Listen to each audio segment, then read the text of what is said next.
Hoje eu tenho o privilégio de estar diante de uma presença de um grande fotógrafo brasileiro. Estou falando até aqui para o público que é de fora do Brasil, mas para o próprio público que não é, entendido da fotografia de rua, da street photography. E eu tive essa honra de poder estar com essa pessoa aqui, essa personalidade, que é o Gustavo Minas, que está aqui comigo. Valeu, namoro. Personalidade não, mas estamos aí. Da Street você Obrigado cara. pelo convite aí, satisfação falar contigo. Tá? Obrigado. E para quem não conhece a fotografia de rua, eu gostaria até que você falasse um pouquinho desse estilo, né? Tem muita gente que está vendo a gente que já conhece. Mas eu queria que você falasse um pouquinho o que é a fotografia de rua. Eu acho que tem muita variação, né? Acho que o mais raiz, quando surgiu o termo assim, era basicamente você fotografar pessoas na rua, no ambiente urbano, não necessariamente na rua, né? Mas lugares públicos e de preferência não, né? Mas essa definição mais raiz era fazer fotos mais espontâneas, né? Sem posar e tal, né? Capturar a vida como ela é, como se o fotógrafo fosse meio invisível, né? Mas a partir daí, acho que o gênero também foi se desenrolando, né? Hoje tem gente que fala que retrato de rua já é foto de rua, enfim. Mas eu acho que, né, a definição mais pura era essa, né? De pessoas em lugares públicos fazendo coisas no dia a dia e, né, ela é diferente um pouco da fotografia documental, né? Que já tem uma presença mais definida do fotógrafo, que tem um tema mais definido também, né? Vou fotografar tal coisa e vai ser sobre aquilo. E a foto de rua, acho que tem muito a ver com isso, de você estar na rua e como observador, né, capturando as coisas meio de uma forma mais espontânea ali, né? Ela é um pouco diferente também da fotografia urbana, né, que as pessoas também costumam confundir, né, que é mais essa foto do cityscape, né, de prédios, né, vai ali no viaduto do chá e tira uma foto ali, enfim, que essa foto que em São Paulo rola muito, né? Então acho que ela também tem essa diferenciação. Isso é muito legal de você falar, porque nem eu sabia. Eu achava que a minha fotografia era de street, mas não é. Eu faço muito prédio. Eu acho que costumam dar essa definição mais de fotografia urbana, né? E hoje tem uma nova onda também, que é essa parada do TikTok, né? Da galera encontra uma moça bonita na rua, posso fazer um retrato teu, e chamam de fotografia de rua. Assim, sinceramente, a gente está falando disso, né? Eu acho que não é, mas para mim também não é um problema, assim. Sim. Quando, né, os fotógrafos mais antigos, o Gary Winogrand, os caras referências dos anos 70, não tinha esse termo antigamente, né? A galera simplesmente fotografava a vida ali e depois que o termo foi, isso é street. Aí teve um coletivo inglês, chamava In Public, no começo dos anos 2000, que eles meio que se achavam a FIFA da fotografia de rua, então eles escreveram um manifesto sobre o que é, o que não é, mas eu acho uma bobagem. Para mim é bobagem. Eu gosto de fotografo minha família, fotografo se eu vou na padaria. Sim. E a rua é um negócio que eu sempre gostei desde que eu mudei para comecei a morar em São Paulo, 2007, 2009, né? Mas muito pela experiência de andar mesmo, assim, né? Então, ia ter a câmera como companheira e nunca fiquei preocupando, se eu estou fazendo foto de rua, não estou, assim. Mas eu estudei um pouco sobre o teu trabalho, as suas referências, até já vamos entrar daqui a pouco nisso. E uma coisa que me chamou muita atenção foi o trabalho que você fez da rodoviária de Brasília, cara. Achei muito legal, pela paciência tua de voltar sempre ao mesmo lugar durante muito tempo. E até a história da rodoviária, né? Eu queria que você falasse um pouquinho disso. Cara, foi o seguinte, eu morava em São Paulo, né? Morei aqui de 2007 a 2014, aí em 2014 eu fui trabalhar em Brasília, e aí chegando lá, Brasília é uma cidade muito esquisita para fazer foto de rua, porque é muito arborizado, muito gostoso de morar, mas tem pouca gente, é tudo construído para carro, né? Para quase tudo você pega o carro. Então comecei a sofrer um pouco, falei, puta, o que eu vou fazer aqui? Eu até achei que eu não ia fotografar mais, entrei numa aula de desenho para procurar outra coisa para fazer, de verdade. E aí tive esse estalo de começar a ir para cidades satélites de Brasília todo dia. Eu trabalhava só à noite nessa época, então eu ia para a rodoviária, pegava um ônibus aleatório e ia. E fazendo isso, todo dia eu passava na rodoviária, tirava uma foto, tirava outra e comecei a gostar daquelas fotos. Falei, às vezes o meu projeto não é sobre as cidades satélites, e é sobre a rodoviária. Então é um pouco, não só paciência, mas também um pouco por falta de opção. Mas eu comecei a achar legal também essas características, né, da luz que entra na rodoviária, não tem prédio alto ao redor. Então de manhãzinha e no final da tarde você tem uma luz muito rasante ali, muito vidro, né, dos ônibus, dos cafés, então dava muito reflexo, que é uma coisa que eu comecei a incorporar.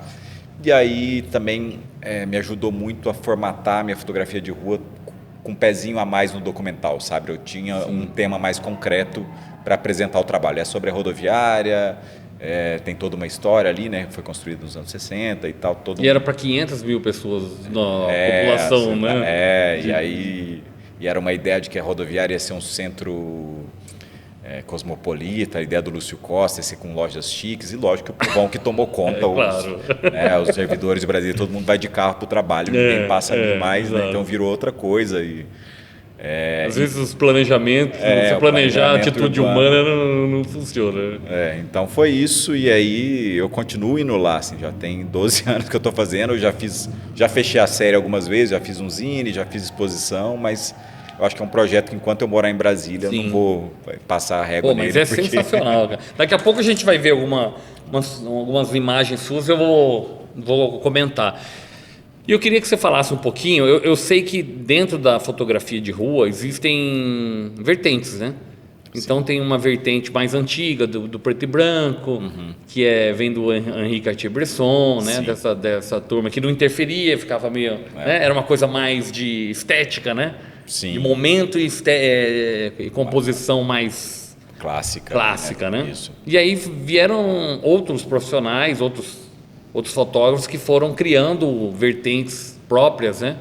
E eu sei que você é um discípulo, seria um discípulo, um seguidor do Alex Webb, né? Sim, total. E de 2 outros fotógrafos, que é o Gruyère e o... Pinkassov. Esse aí. E tem, entre outros, né? Mas quando me perguntam as referências principais, eu falo esses caras. Né? Mas são muito interessantes, os trabalhos são parecidos. São mais contemporâneos, né? Muita cor, né? Porque o que acontece? Quando eu fiz um curso com o Carlos Moreira, que era como quase um Bresson paulistano, um cara que fotografou São Paulo no centro desde os anos 60, um trabalho incrível. Né? E aí na primeira metade do curso a gente via todos esses caras, né? O Bresson, André Kertész, uns caras que eram do preto e branco muito clássico, que eu amava, assim, lindo o trabalho, mas eu não conseguia, para mim a linguagem estava um pouco, não batia mais com a realidade que eu via, assim, né? São Paulo não é Paris dos anos 50, né? Exato. E aí a hora que eu descobri esse trabalho dos caras de cor, principalmente porque eles usam muito, não só a cor, né? Mas a luz que transforma a cor, nessa luz do final da tarde, que deixa as cores mais saturadas, né? Mais gritantes ali. Quente, né? Eu achei que a luz era mais parecida com a do Brasil do que a luz que o Bresson tem, que é aquela luz suave da Europa e tal. Né? Faz todo sentido. E as cores. E também eu acho que principalmente o Alex Webb, ele é quase barroco ali, né? Ele tem muito drama, até porque esse sol forte deixa a expressão das pessoas. Então, sei lá, parece que andando nas ruas era um trabalho com o qual eu me conectei e que eu achei, né, naquele começo ali, falar, é no caminho desses caras que eu quero seguir, né? E tinha uma coisa também, que antigamente era muito difícil comprar livro de foto no Brasil, né? Então, o primeiro livro do Gruyère eu comprei, né, fiquei escutando igual a gente escutava vinil antigamente, né, que você ouvia o mesmo vinil. Que isso aí. Eu gosto muito disso. E com o livro de foto foi a mesma coisa, e quando eu esgotei esse livro, eu falei, eu quero... Qual que era o livro? Desculpa. Chama Lumière Blanches, Luzes Brancas. Não é o do aeroporto? Não, é que era um compilado de tudo dele, assim, como se fosse uma... E aí eu falei, agora que eu não tinha mais foto do Gruyère para ver, eu falei, eu vou fazer minhas próprias fotos do Gruyère, porque eu gosto. Sensacional, cara. E eu acho que é meio normal, né? Assim, né? A gente não cria nada do zero, né? E aí, lógico, depois... Inspiração, né? Peguei do Gruyère, misturei com o Alex Webb, com o Pinkassov, com o Saul Leiter, e aí traz essa mistura de referência para uma realidade nossa e vira outra coisa. Você tem essa coisa tropical, cara. Porque eles são europeus, né? Um é russo, mas é francês, é russo-francês, né? Mora na França. O outro é belga. Isso. E o Alex Webb é o quê? Americano. Então, mas não é tropical. O nosso tropical, ele é diferente, né, cara? É diferente. Assim. O Alex Webb trabalhou muito no Caribe, eu acho que também eu bebi muito dessa fonte dele, mas os outros dois, eles fazem muito mais coisas. E eu tava vendo a sua... Eu gostei muito da saturação das suas fotos. Eu até vou te perguntar, não sei se você pode falar. Lógico que eu posso. Se você faz isso com Recipe, já da tua câmera, ou você faz isso no RAW depois? Eu faço no RAW, eu gosto do RAW. Faz no RAW. Eu tenho... Eu não queria... fazer, eu já, cara, até aquela galera do Fuji Weekly, que faz o aplicativo, eles me contataram uma vez, faz aí um post pra gente e tal, fizemos uma parceria ali. E eu gostei, mas eu acho lindo assim os recipes, né? Tem coisa ali que imita filme de um jeito que falo, caramba, velho, eu me surpreendi com a qualidade, mas eu ainda tenho um pouco esse negócio, essa obsessão de achar controle. que controle. De achar que se eu expus mal uma foto, eu posso recuperar depois no RAW um pouquinho ali. Eu subir acho... mais detalhe na sombra, baixar e tal. Então eu fico nessa paranoia. Mas Então você sabe que isso é um vício da gente, fotógrafo contemporâneo, né? Antigamente era o que você fez ali, pronto. Nem dava pra olhar, né? Cara, assim, eu sempre fotografei no RAW, mas ultimamente eu tenho me forçado a entrar no lance do Recycle, porque é um desafio, cara. Como era o filme fotográfico. Ainda mais filme. Você falou Você não que tinha o que fazer. Em filme positivo, né? Ali você não podia errar. E se você fizesse de cromo... exato, no cromo. Aí você não podia errar um ponto. Errou já era, né? E tem essa disciplina. É um desafio. Você ali na hora. E eu adoraria ter esse desprendimento, porque o tempo que você gasta com pós... Né? Quando eu volto de viagem, às vezes eu olho para as fotos, tem 5.000 fotos para ver. Nossa, que preguiça, eu queria só e hoje pegar o JPEG aqui. Você tem o formato novo lá, o RAFE, né? Que é mais leve e com mais qualidade. Eu acho que é 10 bits. Melhor do que o Ele é menor. O JPEG eu acho que é 8 bits. Não sei se eu estou falando besteira, mas eu acho que o JPEG é 8 e o RAFE é 10 bits. Tem uma gradação melhor e é mais leve. É mais moderno, né? Aí experimenta. Dá para fazer os dois. Né? E assim, o que eu queria que você contasse pra gente um pouquinho... você não fez o teu trabalho, eu vi que você fez Havana, né? Fez Cuba, né? Fez Cuba, tem um trabalho de São Paulo, tem um trabalho de Salvador. O que você sentiu assim? Vamos falar um pouquinho dos lugares, cara. Você sentiu assim, as pessoas têm costumes culturais muito diferentes ou são uma vibe semelhante assim? Cara, tem coisas parecidas, mas eu acho que os lugares, as pessoas mudam muito de lugar para lugar e eu acho que a nossa fotografia também muda, né? Se fotografar em São Paulo é uma coisa, fotografar em Brasília é outra, fotografar em Havana é muito único, fotografar em Istambul é muito único. Você fez Istambul também. E aí cada um desses lugares clássicos aí da foto de rua muda muito o jeito que você se sente na cidade, o jeito que isso... não só isso, né? Mas assim, você vai em Istambul numa época mais fria, diferente do calor, eu fui numa época mais ou menos ali, em Havana também. Passei uns dias que estavam frios. Você estava frio, né? Como que você conseguiu? Eu até botei o nome da série disso, porque foi janeiro e tinha uma frente fria de Miami lá. Cara, não existe, tipo, é uma coisa muito rara, né? E aí eu acabei gostando dessa vibe mais melancólica ali, que trouxe também para a cidade, a galera dentro dos bares ali.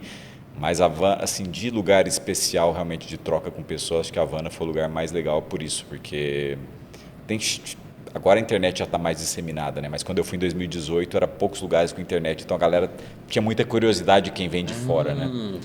Então eu ia quando estava frio ali, eu entrava num boteco, tinha levado umas castanhas que eu sempre ando, e aí botava ali, a galera começava a perguntar do Brasil, e aí todo mundo super curioso com a situação política do Brasil também, na época. E aí tinha esse negócio também de você botar uma porçãozinha de castanha ali, a galera ir beliscando, que era uma coisa que acho que tem pouco lá ou não tem. E aí todo mundo desce um rum para ele, fuma esse charuto aqui que é só nosso, não sei o quê. Que legal. Enfim, mas eu queria saber um pouquinho no teu estilo. Você faz a intervenção, você conversa com as pessoas? Muito pouco. Eu sou tímido por natureza. E quando eu começo a fotografar na rua, eu fico muito também numa obsessão de organizar as coisas ali, de tentar ver tudo, tentar o que está em primeiro plano, segundo plano, terceiro plano. E aí se eu estou conversando, às vezes rola, mas não é assim, acho que 95% eu estou mais focado em compor, em observar, em fingir que não estou sendo visto, esperar se preciso. Tem uma foto tua de Havana, eu acho que é Havana ou Cuba, que você achou o lugar perfeito, a luz perfeita e ficou esperando algo especial acontecer e veio um menino correndo, não é uma coisa assim? Que é num parquinho rosa. Eu tava fotografando um playground e de repente passa uma menina na frente que é meio um vulto. Eu gosto muito daquela foto. Legal. E isso é um pouco do estilo das suas referências, né? Eu tava vendo um dos três, eu acho que é o russo. Que ele fala que ele não gostava de repetir lugares, né? O Picasso. Ele é um personagem bem radical nisso, né? não vai, que é uma coisa que né, se sente cômodo, né? Sim. De ir no mesmo lugar. Ele gosta de se desafiar, né? Ele tem umas filosofias muito loucas. Eu fiz um workshop com ele no Rio em 2016, ele veio pro Brasil. Caramba, que legal. Foi super legal. Assim, eu ia trocar de câmera na época, eu falei, não, vou investir. Eu tinha X Pro 1 e eu fiquei com a X Pro 1. E é uma pessoa acessível? Ele é bem... Ele foi muito legal, assim, porque a gente deu pouca gente no workshop, né? Acho que ele não era tão conhecido no Brasil. E aí a gente tinha 4 alunos só. Então a gente tinha uma casa de uma mulher do Rio que ia alugar para o workshop. Então ela falou assim, se vocês quiserem ficar todo mundo aqui na casa e não alugar outro lugar, ficamos todo mundo na mesma casa. Então ele cozinhava, ele tomava café da manhã, ele ia correr na praia de manhã, ele levava. Então ele é acessível, mas ele não se comunica bem em inglês. Então isso também era uma barreira. Ele fala mais francês e russo, né? Você fala francês? Não. Entendo um pouquinho. Então ele era meio monossilábico, mas ele se fazia entender, assim, sabe? E ele tinha uma coisa também que eu achava muito, que assim, a proposta do workshop dele, que era deixar a câmera totalmente no automático a semana inteira e no zoom. Então, assim, ele falava que se você parou para pensar em ajuste, você perdeu a foto. Então, o negócio era levantar e fazer, e se viesse erro, né, desfoque, subexposição, superexposição, era para você assimilar. Isso foi bem libertador, assim, sabe? A semana inteira só erguer na câmera e não pensar zoom em nada. ainda. Sabe? Vai no que te chamou a atenção, dá o zoom e clica e... Vocês saíam para fotografar? Sim, ele é um dos poucos da Magnum que saem juntos, né? Para fotografar isso. Então, Pô, que experiência. Valeu a câmera. Valeu. O Grant você não fez, né? Não. Nem com o Alex Web. Não, época também não.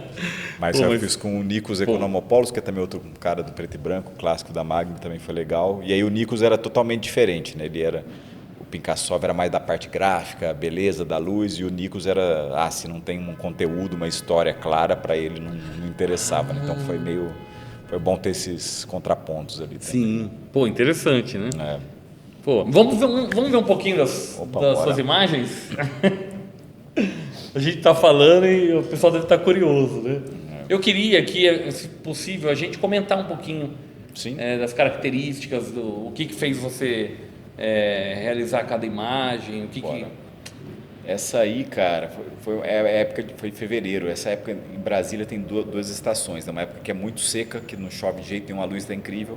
E uma época que chove muito, que é agora, que é de outubro a março. E aí, às vezes, eu prefiro, em vez de sair com a câmera para fotografar, eu prefiro andar de bicicleta, fazer outra coisa levando a câmera. Então, mas sem aquela preocupação principal. E esse foi um dia, eu estava de bicicleta e caiu esse pé d'água, eu fiquei escondido debaixo de um ponto de ônibus ali, mas aí estava com a XT2 na mochila, com esse flechinho aqui, que é o... E aí eu gosto muito quando está chovendo usar o flash, sabe? Porque dá essa... Pô, até que deu uma potênciazinha boa, né? Mas aí... Tava bem escuro essa hora. Tava bem escuro. E aí o que aconteceu, na verdade, é que tá chovendo tanto que esse fantasma no meio aí é uma gota que caiu na lente, né? Cara, ficou demais. Ia te perguntar, parece que você jogou uma rede em cima da pessoa. E aí por acaso o cara passou bem na frente desse... É uma das minhas preferidas. Aí. Sabe o que eu acho interessante não sei se vou falar besteira, hein? Você me corrige. Às vezes nas suas imagens você divide, parece que são várias imagens em uma só, cara. Várias historinhas acontecendo, assim. Até graficamente tem umas divisões. Tem uma preocupação. Eu acho legal. Preocupação para organizar ali. Vamos para a próxima? Essa foi durante uma gravação de um curso. Eu tenho 2 cursos online com a Doméstica, que é uma plataforma de curso online. E aí o segundo curso foi esse, que era fotografia de rua noturna, e foi numa galeriazinha ali na Augusta. Aí tinha a galera da barbearia ali, e eu reparei que o letreiro do sex shop que estava atrás de mim, por acaso aparecia no nos vidro. olhos. Aí eu fiquei tentando dar essa, casa. E aqui chegou, né? Sex shop. É isso. Isso aqui era outra parte do letreiro, e ali você vê que está invertido, né? Que tá cara, demais. Foi isso. Essa foi com o Fuji também? Foi com o Fuji, foi com a 35-1.4, que eu tô com ela aqui. Eu comprei até a 33 nova, mas eu falo pra você que eu gosto mais da 35 antiga. Textura, ela entrega um negócio mais orgânico ali. Lógico, a 33 é muito mais avançada, autofoco, mas eu ainda prefiro a 35 pelo tamanho. A 33 é aquela maiorzinha. Que ela é igualzinha a 18. A 33 e a 23, as três são do mesmo tamanho, né? Eu tenho a 18. É maior, Ela né? tá ótima, né? Mais corrigida, tal, mais a 35 tem um negócio ali, todo mundo fala isso, né, dela, assim, de ter uma textura. E ela é mais compactazinha, eu gosto. Como a 35.4, né? Não, a 35 não, como a 23 também é antiga, né? Sim. Tá. Cara, essa foto é demais. Isso aí é no centro de Brasília e foi, não sei, né? Sempre que eu vejo um recorte de luz eu tento ficar pescando alguma coisa ali, né? E aí, nesse caso, foi legal porque né, a pessoa que ele ia cumprimentar não tinha chegado ainda e esse cara também com essa roupa meio atemporal ali, né? Então foi... Eu vi que você faz a exposição, você usa bem essa luz, bem spot, assim, né, cara? Sempre tentando preservar a luz alta, né? E aí, naturalmente, a sombra Isso vai é ficar bem... demais, né? isso é demais. Dá um contraste muito bonito, né? E aí eu gosto sempre também dessa luz dos... Geralmente, quase todas as minhas fotos têm sol, né? Então, o contraste aparece naturalmente, né?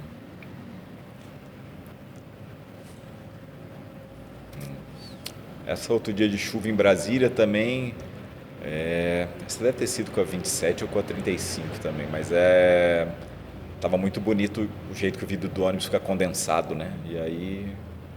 Esse senhor aí, né? Esse senhorzinho ali e tal. Muito legal.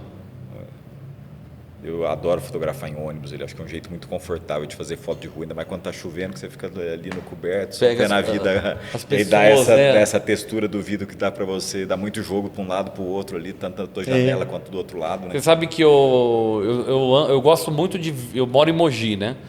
E eu venho muito de trem. E eu fico observando, Trem muito também, interessante. transporte. Gostaria de estar com a câmera na mão. Eu sinto um pouco intimidado dentro do trem. De estar sendo... Porque está muito próximo. Aham.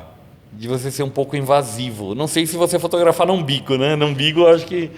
Apontar para o trem é difícil, mas o que eu gosto de fotografar em trem às vezes é que às vezes você consegue apontar meio para fora e às vezes uma pessoa que está dentro vai aparecer no teu reflexo ali, então é um jeito boa menos... dica. Vou fazer. Aí quem está da plataforma também é mais fácil você fotografar, né? Mas às vezes você consegue dar essa mistura, quem está do lado de fora com quem está do lado de dentro. Mas é interessante... Mas apontar para dentro é complicado às vezes. Eu acho interessante, eu fico... são pessoas muito diferentes. Sim. Cara. Às vezes você está num trem com uma pessoa, um jovem ouvindo uma música, e está uma pessoa sofrida do lado, e tá cara, é uma mistura muito, muito interessante, né? Humana, né? Você vai observando ali, enfim, eu gosto muito. E vai mudando a paisagem. É massa. Isso é em Trinidad, em Cuba. E aí, Cuba é apelação pelas cores, né? Impressionante. Cara, que como coisa faz. impressionante. Como que nós perdemos isso, né? Eu acho que o Brasil perdeu isso. Ficou monocromático. Muito chatas, né? Eu vi um estudo falando sobre isso, sobre o Ocidente. Falando que a paleta de cores foi se concentrando no monocromático. É tom de cinza, branco e preto. Tanto que você vê carro hoje em dia, não tem mais cor. Puta, aí você vê uma foto dos anos 70, foto com carro antigamente era uma foto linda. Você tinha uma Brasília, um Fusca verde, um amarelo, um Corcel pêssego, não sei o que, era uma festa ali. Hoje você vê tudo branco, preto. Branco, preto e cinza, né? E é uma besteira, né, velho? Porque cor é alegria, né? Cor é alegria. Outra coisa que eu vejo é na arquitetura, cara. A arquitetura brasileira empobreceu de uma maneira. Eu não sou arquiteto, mas a gente gosta de ver as coisas, e tudo é caixote hoje em dia. Você já viu? E estéreo e caixote, né? Uma suposta elegância das cores. E Cuba ainda mantém muito isso, né? A Havana e Trinidad é mais colorida ainda essa cidade. Aí também em Havana, muita quadra, a galera... E aí uma coisa que eu sempre gosto de fazer, né? Às vezes não mostrar exatamente o personagem, mas mostrar a sombra da ação, né? E aí... Sensacional essa aí. Essas quadras ali, todo fotógrafo que vai para Cuba passa metade do tempo nessas quadras porque tem muita coisa rolando. Sempre. Que legal. E a galera... E o esporte deles é... Eles jogam muito beisebol, né? Mas jogam futebol na quadra, jogam basquete também, né? vôlei. Eles são muito incrível essa foto. Do esporte, né? 2 fotos em uma. Aí também acho que devia ser a mesma quadra, só que do outro lado, né? E aí... Essa eu tava com a 35, apesar de... Geralmente durante o dia eu tava costumando andar mais com a 27, mas acho que a 35... Eu acho incrível a textura, cara. Textura muito bonita, né? a pele, a textura na pele, transição do... Tá muito lindo isso aí. Até o reflexo no claro, você conseguiu fazer um contra-luzinho aqui, ó. Fiz um contorno, tá lindo, tá lindo. Era uma luzinha de dia de sol, mas mais suave um pouco, né? Essa aí também é centro de Brasília. Uma coisa que eu faço muito, né, que é, às vezes, me aproximar de alguma superfície de vidro e tentar fotografar o que está do lado de dentro, né, que era esse cara que estava saindo ali indo em direção à luz, né, e também pegar um pouco o que está de trás de mim. Aqui eu nem sei o que está dentro, o que está fora, né? Eu acho que essa parte aqui, por exemplo, mais para a esquerda era do outro lado, né? Então dá essa mistura de duas realidades. Ficaram vários elementos, é muito legal parece que ele está indo em direção, né? Vai subir uma rampa. Esse túnel de luz. É incrível. Diagonal, né? Ficou... Aqui é a rodoviária, né? Que a gente comentou, que é o lugar que eu mais fotografei na vida, seguramente. E nunca teve nenhum problema de polícia enchendo o saco? Eu já fui assaltado. Ah, você foi assaltado? Foi um negócio meio pontual, foi uma semana antes da pandemia, cara. Era um dia nublado que eu nem devia ter ido, mas eu entrei para ir no banheiro. E a hora que eu estava no mictório ali, um cara entrou com uma faca atrás de mim, não sei o quê. Mas eu nem conto muito essa história, porque a galera, né, sempre tem essa pergunta, foto de rua é perigoso? Eu não acho, assim, sabe? Mas esse dia, por acaso, tinha esse maluco na rodoviária, que no outro dia parece que até ele matou um casal que estava saindo de uma balada no Conic. Mas foi um caso muito pontual. Eu acho a rodoviária super segura, tem muito polícia, né? Mas às vezes acontece. Foi um acaso, né? E tinha seguro, e aí eu dei sorte, porque assim, foi um trauma, né? Mas aí dei sorte, né? Uma semana depois entrou a pandemia. Então, naturalmente, eu fiquei sem voltar à rodoviária por muito tempo, né? Porque se fosse... Isso era a minha preocupação. Falei, puta, né? Eu tinha essa relação afetiva com a rodoviária, ali do lugar que eu gostava de ir, de passar tempo ali fotografando. E eu fiquei com medo dessa violência. Você ficar traumatizado. Mas aí depois passou a pandemia. Mas o cara não te machucou, não? Não rolou nada. A câmera tinha seguro, eu sempre faço seguro de câmera. Cara, ainda bem. Então, Vaca é muito perigoso. Foi mais o susto, velho. Mas é isso. E aí... Aqui, essa foi com uma 1855, né? Eu gosto dessa coisa da luz e tinha essa cortininha de vermelho com amarelo, e a moça ali também na mesma paleta de cor, né? Com a luz. O vestido tem tanto o vermelho quanto a parte da madeira, né? Muito interessante. E é isso, né? Você enxergou isso na hora de fotografar? Ou você depois viu na fotografia? Cara, não é que eu fico analisando muito friamente ali, né? Mas eu acho que quando você vê uma foto ali dentro do visor que tá bonito, você meio que dá um clique, né? Assim, de falar, né? Você não fica tem vermelho, tem amarelo, mas é um negócio que acho que a hora que você vê no visor uma harmonia de cor ali, de luz e sombra, isso já dá um estalo que te faz fazer a foto. Ela nem viu que você estava fotografando? Acho que não, ela estava olhando para o lado. Olhando para o lado. Isso é uma vantagem. Eu gosto muito também de vez em quando mudar o olhar um pouco, uma lente zoom, né? Porque te oferece outra perspectiva, né? Às vezes você não precisa chegar tão perto.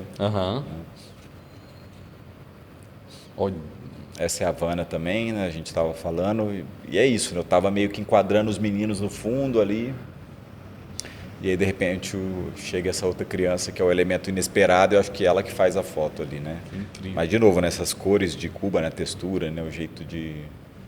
essa cara meio... Sabe o que eu vejo da tua foto que eu achei muito interessante? Você não tem o preciosismo de fazer de enquadrar perfeitamente, mas no final faz todo sentido o teu enquadramento.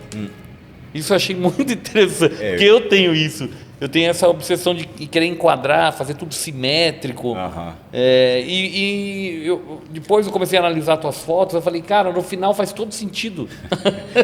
Eu acho que eu tenho um pouco esse rigor, mas eu gosto muito das que por acaso isso é quebrado, né? Como esse elemento inesperado, que a foto é desequilibrada, corta o pé, dá esse borrão, né? Mas é um exercício de assim. Você de condicionar a mente de não fazer sempre certinho, assim, né? Eu acho que você deve ter feito um exercício para isso, né? Mas eu estava tentando compor certo, né? Você não estava acertando e, na verdade... eu acho que eu sempre estou tentando compor certo, mas aí quando dá errado... O último livro do Carlos Moreira, que foi uma exposição, do cara que foi meu mestre, né? Chama Wrong So Well, né? Que que é isso, né? Errado tão bem, né? Tão certo, né? Uma coisa assim. Que ele tem um textinho lá que ele fala um pouco disso, né? Que ele também era bem bressoniano, de querer fazer tudo certinho, né? Mas que quando dava errado era melhor ainda do que o... Quando dá errado e dá certo, é melhor ainda, né? Essa é outra da rodoviária e também essa parada da obsessão com Nossa. reflexo, né? De... E aqui é a silhueta A daquele... sombra do cara, Pô, incrível, e tem cara. essa brisa do reflexo, né, que às vezes a gente só consegue ver do outro lado do vidro quando tem uma sombra projetada, né? Porque é uma briga entre claro e escuro. Sim. Né? Então, Não, aqui ficou demais. Não, aqui você tem várias camadas, né? Porque você tem o rosto dela e ainda você tem uma projeção lá atrás, ó, tá vendo? não é? Que brigou, né? Brigou com a... Demais. Olha. Aí a gente tava falando de trem, né? Meio pandemia, mas é isso. Eu gosto muito de quando entra essa luz no trem, que o vidro é um pouco mais escuro, você consegue ter Pô, imprime e você bem. teve que fazer um exercício de enxergar assim, né, Gustavo? Eu não sei, foi muito de ver referência. Porque tem muito né, isso das tuas imagens. É. Você enxerga muito isso, né? Né? Aí também outra em trem, né? E às vezes é uma situação tensa, mas é meio irresistível também, né? Você vê um senhor desse assim com essa luz entrando, fala, não, vou ter que fazer uma foto aqui. Essa eu acho que foi não sei se foi de Recipe, mas foi quando eu estava fazendo o exercício lá para fugir pro Weekly lá. Ah, tá. E você vê que que velocidade mais ou menos aí? Porque a mão dele você vê que tá um pouco deve em ter movimento. sido no máximo um 250 ali, né? Porque deu uma tremidinha, mas de novo, né? Essa imperfeiçãozinha ali. Sim, Né? não tem problema nenhum. E também a 35/4, que ela é menos sharp, né? Mas... Aí, do embaçado que você falou. Eu né? tava chegando na rodoviária e tava de dentro do ônibus um dia chovendo. Eu gosto muito dessas luzes que você consegue encontrar e você faz como se fosse uma luz específica nas pessoas. Tem algumas fotos suas assim, né? Algumas a parede está iluminada a pessoa na frente, como essa aqui. Aham. Também você faz... Eu fico pensando meio que também em iluminação de cinema, assim, né? A luz está sempre nos personagens principais, então em vez de eu ficar caçando personagem na sombra, eu falo, não, vou respeitar a luz aqui e não fico brigando com a luz. Se está na sombra, para mim é mais difícil ali, então... Não, olha aí. É assim, avião, foi no avião. O avião tava para decolar, mas era uma coisa meio irresistível também. Na hora que bateu essa luz, eu falei, eu vou... E é estranho, né? Se for pensar de fora ali, se o cara ergueu uma câmera. Mas também a moça tava... Tava de olho fechado, tava com medo. Mas era... Mas tem um lá que viu que você tava fotografando. Foi a primeira viagem depois da pandemia que eu fiz, então eu também tava com sangue nos olhos. Tava inspirado. Todo mundo de máscara ainda. Essa aqui é a 50R. Cara, e esses carros, cara? Olha lá, Golzinho, Escort, Corcel, nossa. Essa parada da cor cidade do interior ainda tem um pouco mais, né? Esse supermercado é todo verde ali. No interior de Minas, na minha cidade, aí a hora que final do dia de inverno ali, o céu também pega esse roxinho ali. Deixa eu te falar uma coisa, até que eu tô vendo, tem muito grão, bonito demais. Eu boto um grão. Essas transições, você imprime? Se eu imprimo as fotos, imprimo. Eu tenho uma impressora em casa, eu adoro imprimir. Fine Art? Ela não usa pigmento, né? Mas ela é aquela Epson L8180 que dá para fazer até um A3+. Dá para usar papel fine art nela, mas ela usa só 6 cores mesmo. É como aquela... tem uma da Fuji, que é a Frontier 100, não sei o que 100. Eu devia lembrar de cabeça. Eles têm uma. Não é muito grande, imprime até certo tamanho, também acho que são 6 cores. Aham, é boa. Já dá uma... Engana bem ali, mas eu gosto de imprimir bastante. Essa aí foi em Madrid também, durante um workshop, né? E de novo a coisa acabou sendo a capa do meu segundo livro também, que é o Cidades Líquidas. Gosto dessa confusão, né? De planos ali, a senhora para lá, a galera na rua do outro lado, enfim. Parece que são pessoas que iam descer a escada, né? Mas é o reflexo. Fora da estação, a senhora está dentro e esses vermelhos que vão, né, pontuar. Muito lindo. Isso é em Istambul. A expressão desse passageiro, né? Essa luz linda de lá também estava meio outono, estava friozinho ainda, então era bem bonito. Aqui na Paulista... Olha, ele viu que você estava fotografando, que passou, né? E o olhar dele tá parecido com o olhar dela, cara. Pensa. Demais isso aí, cara. Essa aqui também. Eu gosto muito de quando tem uma publicidade interessante também. Tá de sensacional. buscar misturar. Parece que todos fazem parte do mesmo quadro. Né? Do mesmo cartaz, né? Da mesma propaganda. Demais, demais. Em Brasília, num centro, tipo um Museu Catavento lá, que tem umas projeções bem loucas, então... Muito lindo. Essa aí também foi com uma lente mais longa, eu acho que uma 85, se eu não me engano. Então, ou com a 56, eu acho. E aí dá essa mescla de plano, né? Uma pessoa que está mais ela aproxima mais as distâncias e dá para você fazer. Até vou te fazer uma pergunta, Gustavo. Você sente que há mercado desse estilo de fotografia para decoração ou é mais livro? Cara, eu acho mais difícil decorar, assim, vender. Tem gente...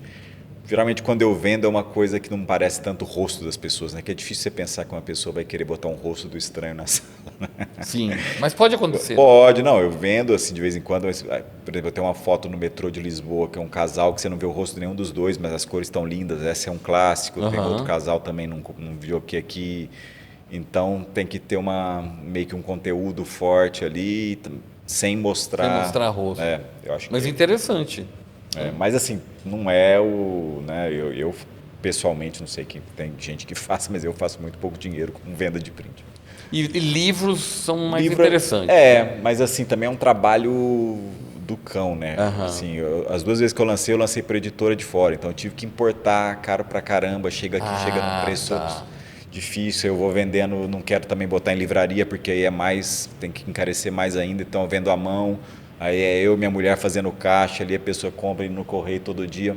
É um frilinha mal pago. Mas dá uma satisfação. E acaba vendendo fora também? Vende. Aí geralmente as vendas eu vendo alguns para fora, mas geralmente a editora que lançou também vende, né? E aí aqui no Brasil, o último eu trouxe, sei lá, quase 200. E aí com o tempo acaba vendendo tudo assim, mas é um trampinho. Mas também, mas é como... Mas já plantou tua árvore? Não. Não, mas filho você já tem. Filha já tem. E agora já tem livro também, só falta plantar. Plantar um pezinho de feijão ali, acho, na escola. Vou fazer essa árvore. Mas é uma satisfação, né? Eu imagino. Se olhar teu trabalho num livro, é lindo demais.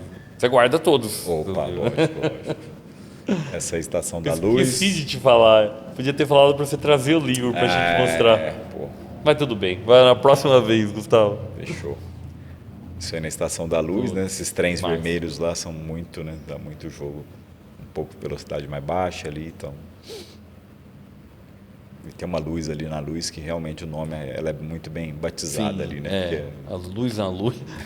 Eu acho que o nome foi bem escolhido. Porque você vê que ela não tem a Estação da Luz não tem prédio alto ao redor, né? Dos 2 lados. Então a luz ali, apesar dela ser um buraco ali, as plataformas de trem, né? De manhã e de tarde, ali é um negócio incrível.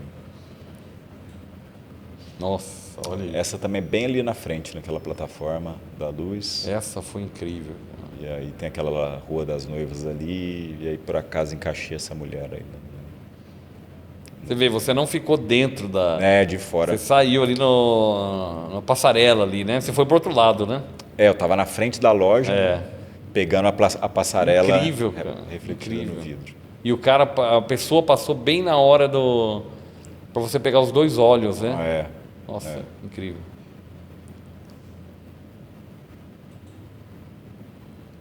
Essa é outra de trem também, só que lá em Brasília. Nossa. Também tem uma luz muito bonita. E é isso, eu gosto dessa misturada, né? Gente que está dentro, que está fora. E também sempre fico muito atento às expressões das pessoas, né? Às vezes acho que é o que faz a diferença, assim, ter uma expressão forte ou a pessoa está só olhando o celular, né? Quando você tem uma carinha mais dramática ali, acho que faz uma associação mais com o cinema e tal, acho que acaba também dando um peso para a foto ali que é. E essa olhando para os 2 olhando para a câmera, né? Principalmente a senhora ali também, né? O jeito que ela, sei lá, tem uma coisa nela ali que é. No teu trabalho, Gustavo, você não... Eu vejo que o teu trabalho não sei se eu estou falando besteira, você me corrija, mas a atenção é mais para os elementos gráficos, para a cor. é um pouco menos para histórias, né? Não tem umas narrativas muito claras, assim, né? Fulano tá fazendo tal coisa, assim, né? Mas tem sempre elemento humano, tem essa preocupação com as expressões, mas eu acho que é mais uma sugestão de o que aquela pessoa pode estar sentindo por dentro do que uma história, né? Uma narrativa, uma historinha mais clássica. Assim. Tema, sempre né? tem pessoa, mas nunca tem uma ação muito clara, eu acho. A não ser, tem exceções, lógico. Essa mulher aí era, acho que despedida de solteiro e tal, mas não é também uma coisa, não tem uma preocupação super narrativa, não. Eu acho que a coisa da luz, a coisa gráfica é forte, assim, parece bastante, né? Essa foi também em Madrid. Nossa, e aí de novo nessa... Essa sobreposição, né? Demais. Olha isso. Como que você tem o olhar já treinado para isso? Você consegue achar as sobreposições, os reflexos. Reflexo é muito investigar, né? Às vezes chegar perto do vidro, às vezes você não está vendo de longe, mas você chega perto de uma superfície que é reflexiva. E é muito essa questão do horário. Tem fotógrafos que gostam de fotografar ao meio-dia, né? Essa luz esse spot que vem de cima, né? Sim, eu acho dificílimo. Assim. Todo mundo, o rosto tende a ficar na sombra. Eu acho que fotografar assim, você perde um pouco dessa magia da cor. A cor morre. Essa cor do nascer e do pôr do sol é incrível, né? Esses tons mais quentes, né? Esse é em Brasília também? Essa é em Sevilha, cara. Putz, Sevilha, cara. Você gostou de Sevilha? Muito massa. Pra mim é a cidade que eu mais gostei da Espanha. Eu conheço bem a Espanha, cara. Mas eu fiquei encantado, assim. Parecia um sonho. Eu peguei dias lindos. Eu também. Peguei em abril. Eu peguei... Saindo do... Era primavera, né? Tava fresquinho ainda? Tava fresquinho, mas dias com luz, a luz maravilhosa de primavera. E eu peguei a Semana Santa, então eu acompanhei a procissão toda. Isso é incrível, hein? Parecia que eu tava num sonho. Assim, é uma cidade que eu fiquei encantado. E eu gosto de história romana. Você foi na Vila Itálica? Tem uma vila que era uma vila romana em Sevilha. Não é aquela partezinha dos labirintinhos ali com umas vielinhas estreitas meio para perto. Não, é até um mais sítio afastado. fora. Não, tipo um museu, você vai e tem a sala onde receberam o Adriano. Olha tipo só. A casa do imperador.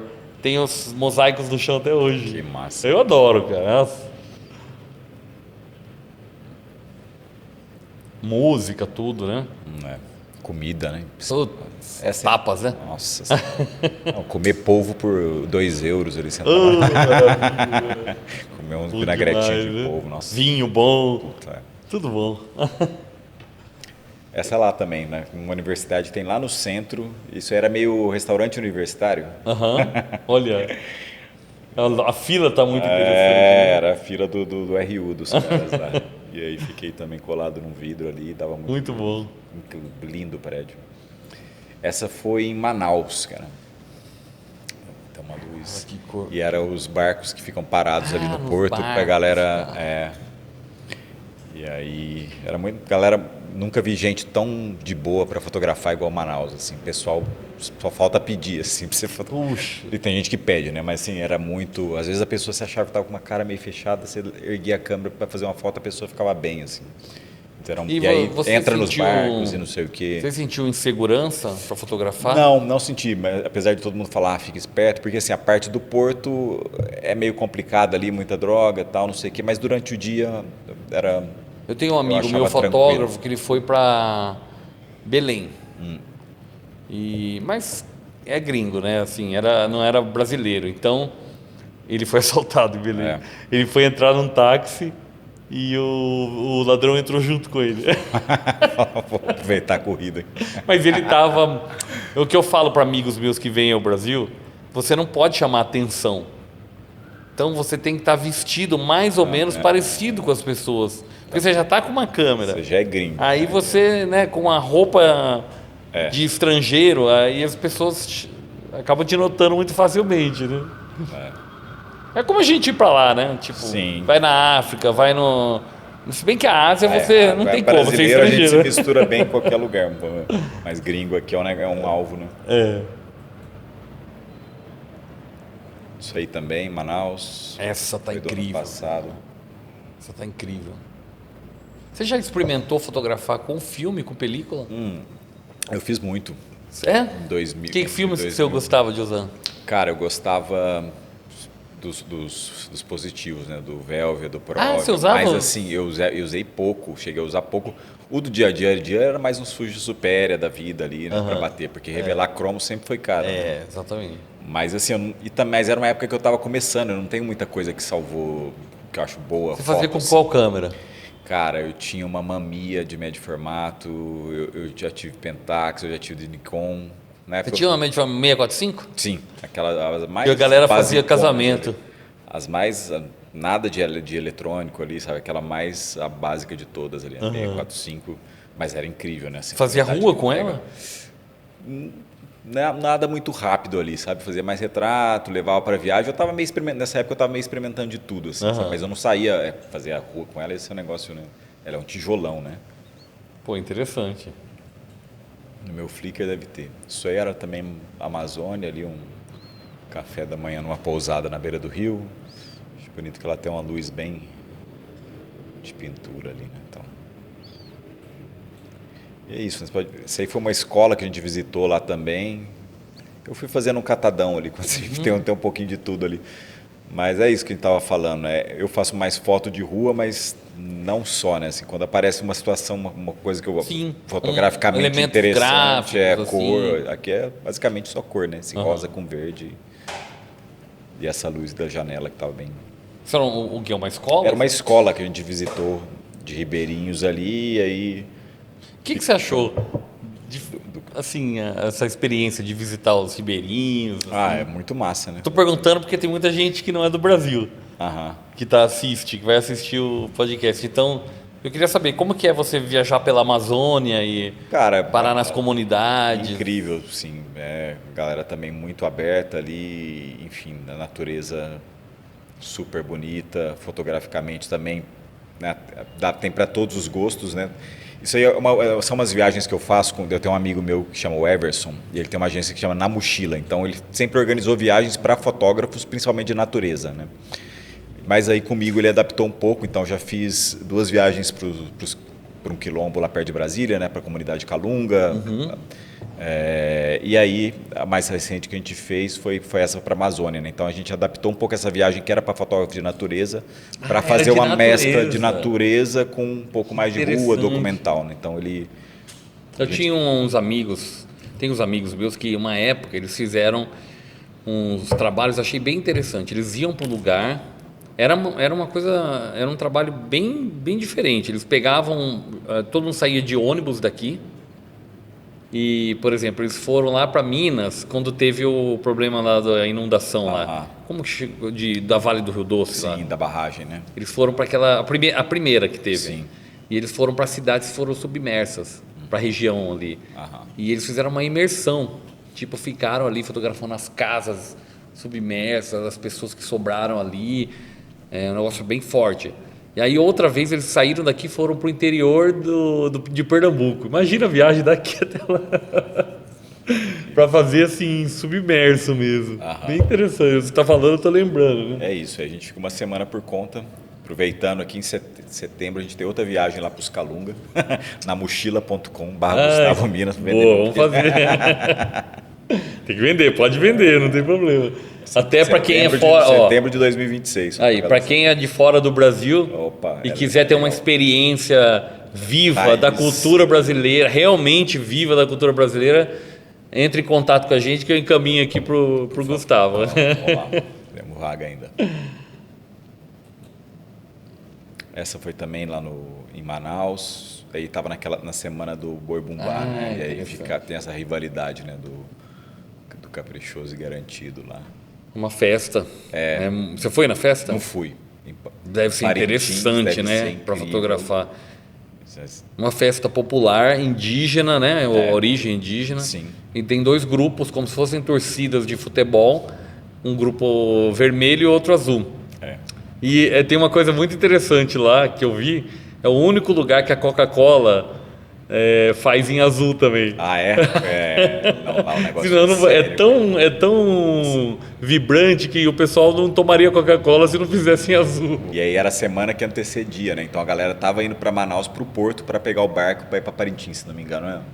Sei lá, se é 3 dias, um negócio louco. Deve ser uma pra experiência caralho, boa fotografar, Deve. cara.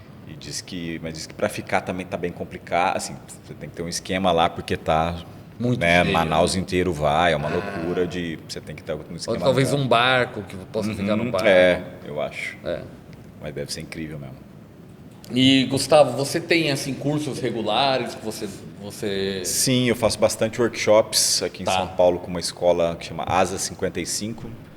Faço uma vez por semestre, eu venho. A gente já fez também um de fotografia de rua noturna, que também foi bem legal. Ah, aqui em São Paulo? É. Sai aqui no centro? Saímos ali pela Augusta, fomos um pouco pelo Putz, centro. Que é muita cor, Pela né? rua, Ali. muito neon. Pô, interessante. Coisa interessante. Liberdade, vocês fazem, não? A gente já não fez, Tá. mas também rende. O bairro da Liberdade. Geralmente a gente termina as aulas meio perto da Paulista, então a gente faz a prática pela Paulista, mas eu gosto bastante da Liberdade também. Ah, depois, se você quiser, eu vou deixar no escrito rola. aqui. Você manda tudo, dos cursos, do livro, tudo. Poxa, eu queria te agradecer Opa, foi um o prazer. nosso bate-papo. Espero que seja o primeiro de muitos, com os Não, projetos mas novos que sempre. vierem. Eu queria que você falasse um pouquinho para quem tem medo de sair às ruas, tem vontade de aprender. O que você daria de dicas pro fotógrafo, até experimentar, criar um estilo? Bom, sobre segurança, eu acho que quem não se sente tão seguro ainda, eu acho que tem muita saída coletiva que acontece, né? São Paulo tem vários grupos aí que estão organizando. Pode ser um bom começo, mas eu acho que você acaba produzindo melhor quando você está sozinho. Né? Então é bom para a gente quebrar o gelo, mas depois... E tem lugares em São Paulo que eu acho relativamente tranquilos, assim, a própria Paulista, Domingo. Eu acho que o celular está mais perigoso hoje do que a câmera, né? Assim, é mais visado. Né? A nossa percepção de violência, acho que é um pouco... Lógico, as cidades são violentas, sem dúvida nenhuma, mas não é tão impossível assim quanto as pessoas acham, né? Então eu sempre ando com seguro na câmera, enfim, se tiver que levar, vai levar, e enfim, a gente, né, já precisei usar e já me atendeu. Eu acho que é importante meter a fotografia na nossa rotina, assim, né? Às vezes achar uns 15 minutos ali, dar uma volta. Tem uma aluna minha que é muito interessante, ela teve começo de diabetes, eu acho, e o médico recomendou para ela fazer uma caminhada de meia hora por dia. E aí ela meteu a fotografia nessa rotina dela e ela tá voltando com umas puta fotos. Que legal! Então é saudável também ali, né? Pô, sensacional. Enfim, ter esse jeito de encaixar a fotografia no nosso dia a dia, eu acho que é bem importante. E eu acredito que a Fujifilm seja uma câmera muito discreta nesse sentido. Porque muita gente, quem não conhece na rua, ou a pessoa que está normalmente... Ela acha que é uma câmera de filme, sempre pelo design. Né? Ela está bem integrada ao ambiente urbano, né? Exato, ela é discreta, ela é leve para carregar, tem modelos que você quase no bolso ali, então quebra muito esse galho também. Legal. Algo que eu queria saber é um momento em que te tocou muito na fotografia. Que tipo de trabalho, que tipo de fotografia que mais te tocou até hoje, desde que você começou a ser fotógrafo, Gustavo? Tem uma série que eu gosto muito, que foi uma série que eu fiz, chamou Parto, tá no meu site, que é o gustavominas.com, tem a maioria das minhas séries estão lá, os projetos pessoais, e essa série eu fotografei, eu sempre fotografei minha namorada, que hoje é minha mulher, né? Porque aquilo que eu estava falando, né? Não é só a fotografia de rua, né? Para mim é o tempo inteiro estar com a câmera ali e tal, né? E aí eu comecei, ela ficou grávida em 2014 e aí naturalmente fui fotografando também todo esse processo. A gente não tinha plano de saúde, a gente ia no SUS, eu fotografei, depois, enfim, as consultas. E aí ela resolveu ter a nossa filha em casa, né? Olha! Com uma doula e uma médica e tal, estudamos bastante ali e tal. E por acaso era inverno, estava uma luz incrível e aí foi um parto que demorou 24 horas ali. Então, ela teve parto natural. Foi. E aí, enquanto a doula estava lá, eu também ajudava nas massagens e tal, cozinhava e tal, mas enquanto isso eu também tive muita oportunidade de fotografar todo esse processo.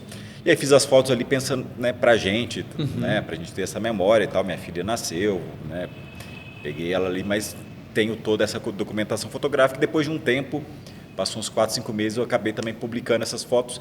E aí, para minha surpresa, isso acabou tocando muito as pessoas. Assim, não sei se pela beleza da luz que estava entrando na janela, mas...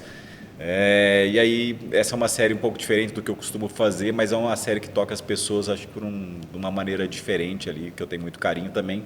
E aí, lógico. Você colocou o sentimento também, né? Lógico. É super importante pra gente. Minha filha já está com 10 anos, continuo fotografando, mas vai crescendo, fica cada vez mais difícil ali. Você sabe que eu estava pensando nisso, eu sempre converso com os amigos fotógrafos, que eu tenho sentido, Gustavo, que as pessoas estão ficando sem história. É um fenômeno que a gente está passando mundialmente. Eu perdi meu pai em 2021 e, assim, depois que ele faleceu, eu fui pegar os documentos dele, as coisinhas dele, né? E aí eu vi várias fotos que ele guardava da gente, né? Das viagens, de tudo, né? Momento bem difícil para mim. E eu comentei com o meu irmão, que é fotógrafo também, que a nossa história, a minha, do meu irmão e do meu pai, parava em 2003. E aí eu falei, poxa, por que não tem depois de 2000? O digital, cara. A gente começou a fazer fotografias digitais, e aí a gente começou a gravar, guardar em CD, em DVD, em HD. E cadê? Onde que está isso aí? Quando que você resolve olhar Quando isso? que vai abrir? Nem abre mais o CD perde depois de um tempo, ele não abre mais. Também. E aí, quer dizer, a nossa história foi perdida e para sempre. E eu comecei a pensar nisso em relação aos meus clientes também, em relação às pessoas que eu conheço. As pessoas não têm, todo mundo fotografa no celular hoje em dia. Todo mundo acha que tem uma história super legal, que fotografa tudo, mas não tem nada.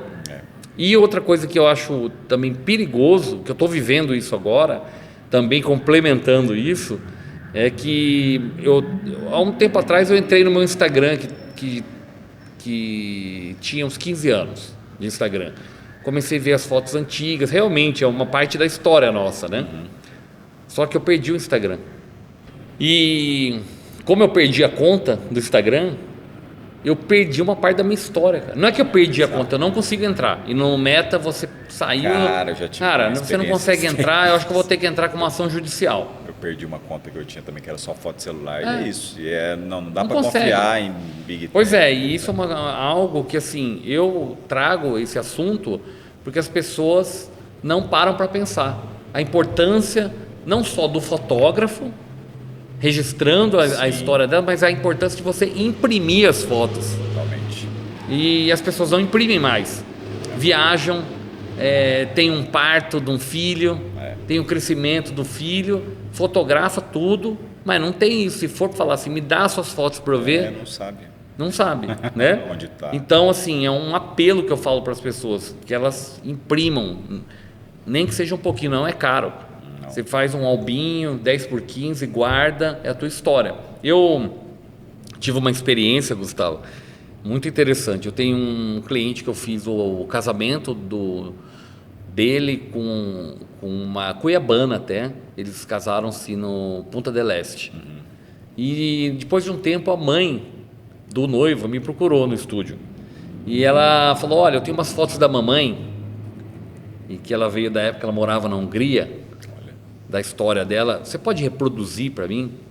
Aí ela trouxe um baú de fotos. Aí eu falei assim, mas para que a senhora quer pegar uma foto que está no papel para passar para o digital? Qual o sentido disso? Você vai perder o digital, é melhor você guardar as fotos. Ela falou, sabe que eu nunca tinha pensado nisso? Mas o que eu vou fazer com essas fotos? Eu falei, vamos fazer um álbum. Eu reproduzo, né? E a gente faz isso tudo junto num álbum. E aí eu fui marcamos na casa dela, a mãe dela foi, 90 e poucos anos. Tava viva ainda. Tá viva ainda. E ela começou a me contar a história dela. E ela escapou da Alemanha nazista, cara. Caramba. A família inteira foi para Auschwitz, ela perdeu toda a família. Caramba. Tipo, avós, tios, primos, foram para Auschwitz. Cuiabá, você falou. Não, mas ela mora aqui. Eles moram aqui. A noiva que era de Cuiabá. E ela começou a me contar toda a história. Eu adoro Segunda Guerra, eu gosto de história, principalmente guerras, assim, eu gosto. E eu sabia toda a história que aconteceu na Hungria, ela morava na Transilvânia. E ela foi me contando, e eu falava, ó, isso foi tal época, tal. Ela falou, poxa, mas você conhece. E aí a filha teve um insight, ela falou assim, vamos fazer um livro da história da mamãe? Legal. Eu falei, vamos. A gente fez durante 3 anos, compilamos todas as imagens e contamos a história da família. E aí, cara, isso me marcou muito, pela importância do fotógrafo. Ela tem história da família de 1885, a primeira foto. E eles foram fotografando. E ela me falou que quando eles fugiram, a fuga definitiva de casa, foi uma história muito louca. Mas quando eles fugiram, a única coisa que a mãe dela levou, tirando uma malinha, foram as fotos da família. Olha só. Então essas fotos iam se perder. Mas a mãe conseguiu levar. Então, assim, resumindo, né? Esse trabalho nosso, sabe, é muito legal você falar isso da tua esposa, de você ter fotografado e você ter impresso esse trabalho. Porque muitas vezes, como fotógrafo, a gente tem a falha. Eu vejo que mesmo eu tenho essa falha. Eu viajo com a minha esposa, eu passo momentos com a minha família, eu fotografo, mas não imprimo nada. E eu estou corrigindo, e eu acho que é um trabalho que o fotógrafo tem que falar. Não é só fotografar, você tem que passar isso para o papel. Total. Porque a fotografia, o Sebastião Salgado falava, né? Que a fotografia digital como que ele falava? Era um arquivo, alguma coisa assim. É um arquivo digital, alguma coisa assim. Fotografia é no papel. Exato. Né?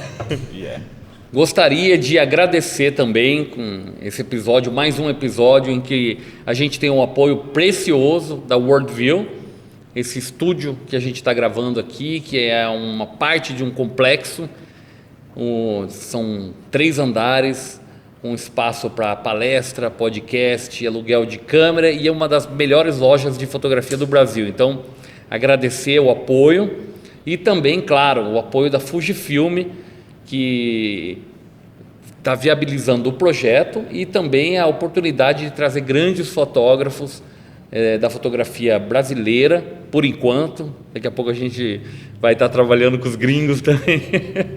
Começar com os de língua espanhola, se Deus quiser. Mas agradecer a Fujifilm pelo apoio.